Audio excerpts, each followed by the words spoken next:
নমস্কার বন্ধুরা, লিপিস কিচেনে সবাইকে স্বাগত। আজকে আপনাদের সাথে শেয়ার করব একটা পায়েসের রেসিপি। আপনারা তো অনেক রকম পায়েস খেয়েছেন, এবারে এই বাঁধাকপির পায়েসটা খেয়ে দেখুন, ভীষণ ভালো লাগবে, খুব সুন্দর টেস্ট। পায়েস বানাতে আমার লাগছে বাঁধাকপি আমি ভেতরের যে সাদা অংশটা সেইটা আমি নিয়ে নিয়েছি। সেই অংশটা আমি ওখান থেকে ছাড়িয়ে নিয়েছি। এইটা আমি এবার খুব ঝিরিঝিরি করে সুতোর মতো করে কেটে নেব। আর লাগছে এখানে আমি প্রায় 500 গ্রামের একটু কম দুধ নিয়ে ঘন করে মেরে রেখেছি। পায়েস করতে তো দুধ অবশ্যই লাগবে। আর লাগছে এখানে খেজুর গুড় 2 চামচ মতো রেখেছি, আর 1 চামচ মতন গুঁড়ো দুধ, আমুল দুধ,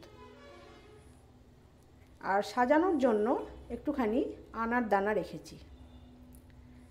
আমি এই বাঁধাকপিটা খুব ভালো করে ঝিরিঝিরি করে কেটে নিয়ে, যত ছোট ছোট ঝিরিঝিরি করে কাটা হবে তত পায়েসটা ভালো হবে। এটা কেটে নিয়ে আমি জলে খুব ভালো করে সেদ্ধ করে নেব, ফুটিয়ে সেদ্ধ করে নেব। তারপরে জলটার থেকে ছেঁকে নিয়ে ভালো করে চিপে নিয়ে বাঁধাকপিটা ঝরঝরে করে আমি নিয়ে নেব। তাহলে আমি বাঁধাকপিটা সেদ্ধ করে তারপরে আমি ফিরে এসে পরের স্টেপ দেখাচ্ছি। বাঁধাকপিটা আমি কুচি কুচি করে কেটে নিয়ে ভালো করে সেদ্ধ করে জল ঝরিয়ে নিয়েছি। একদম ঝিরিঝিরি করে কাটতে হবে। এবারে আমি আর এই যে শক্ত অংশগুলো, এই অংশগুলো আমি ওখান থেকে কেটে বাদ দিয়ে দিয়েছি। এবারে দুধটা ফুটছে, দুধের মধ্যে এই আমুল দুধটা আমি একটু ওই ঘন দুধ দিয়েই গুলে রেখেছি, এটা এবার আমি এর সাথে মিশিয়ে দেবো।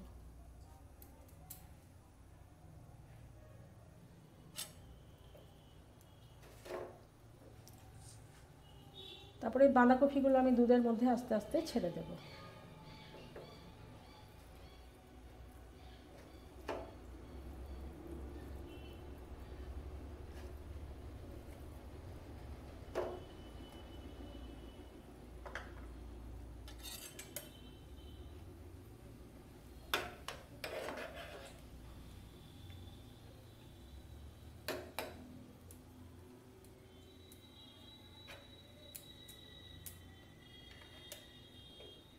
এবার গ্যাসটা সিম করে আমি 2 মিনিট মতো ঢাকা দিয়ে একটু দুধের সাথে সেদ্ধ হতে দেবো। তারপরে আমি 2 মিনিট পরে ফিরে আসছি।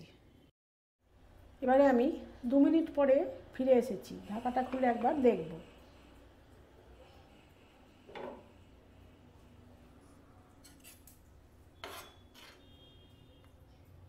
বাঁধাকপিটা দুধের সঙ্গে মিশে গেছে। এবারে আমি যে নলেন গুড়টা রেখেছিলাম সেটা এবার দিয়ে দেবো।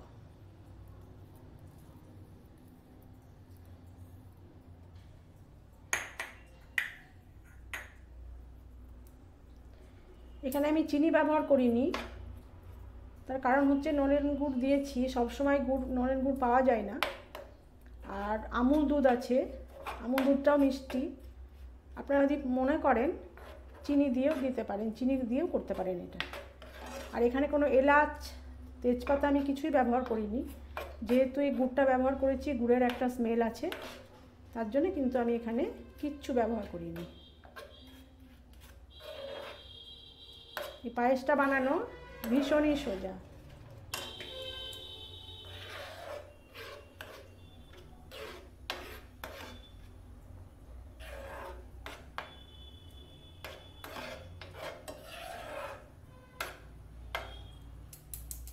দুধটা একটু ঘন হয়ে যাক, তারপরে আমি ফিরে আসছি। এবারে আমি ঢাকাটা খুলে দেবো। পায়েসটা আমি একটু ঠান্ডা করে নিয়ে ফিরে এসেছি। বাঁধাকপিটা এমনভাবে কাটবেন যাতে পায়েসের সাথে খুব সহজেই দুধের সাথে মিশে যায়। এবারে আমি সার্ভ করে দেব।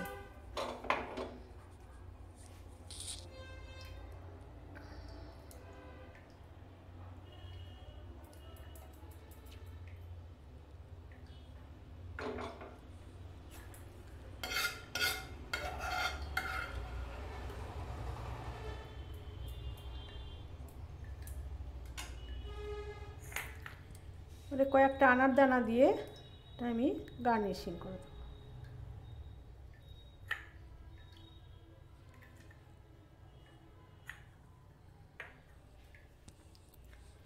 বাঁধাকপির পায়েস রেডি। যদি রেসিপিটা ভালো লেগে থাকে তাহলে বাড়িতে একবার ট্রাই করুন, কমেন্ট করুন, কমেন্টে আমাকে জানান কীরকম লাগলো। চ্যানেলটিকে লাইক করুন, শেয়ার করুন, সাবস্ক্রাইব করুন, পাশে থাকা বেল আইকনটি প্রেস করে রাখুন। তাহলে আমি যে সমস্ত নতুন নতুন ভিডিও আপলোড করব তার নোটিফিকেশান আপনাদের কাছে চট করে পৌঁছে যাবে। আজ তাহলে আসি, দেখা হচ্ছে নতুন কোনো ভিডিওতে। সবাই ভালো থাকবেন, সুস্থ থাকবেন। নমস্কার।